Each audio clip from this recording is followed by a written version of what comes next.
In today's video, I'm going to teach you how to delete a module in Zoho CRM. Deleting a module is a significant action, so understanding each step is crucial, especially since this change is permanent and irretrievable. Let's walk through the process together to ensure you have a clear understanding of how to do this smoothly and without any hitches.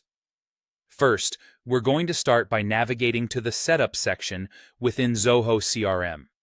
Now, this is your central hub for all sorts of organizational tasks and is a place you should get comfortable with as you manage your CRM.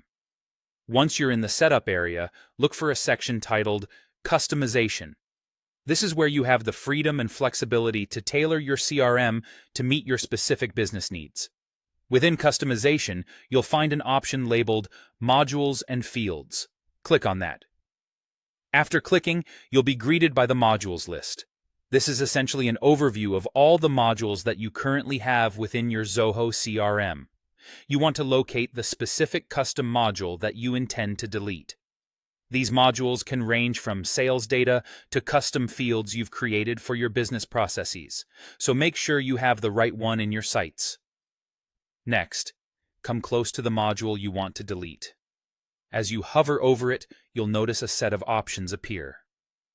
Among these options is the More icon, which is represented by 3 dots, also known as an ellipsis. This icon often conceals additional settings or actions if you need them. It's there that you'll be able to find the Delete option. Once you click on Delete, Zoho CRM will alert you with a confirmation message. This message serves as a final checkpoint to ensure you truly want to proceed with this action.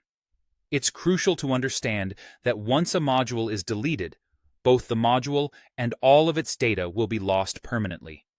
There's no magical undo button in this process, so take a moment to double-check and assess the situation to make sure that deleting this module is indeed what you want.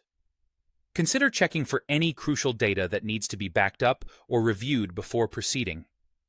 If you're sure and ready to move forward, simply confirm the deletion as prompted. And that's it. You've successfully deleted a module from Zoho CRM. Remember, this action cannot be undone, so always double-check before making any permanent decisions in your CRM. By keeping your system clean and organized with only the modules you truly need, you can ensure that your CRM is streamlined and efficient. Thanks for watching, and I hope this guide was helpful in navigating your Zoho CRM customization.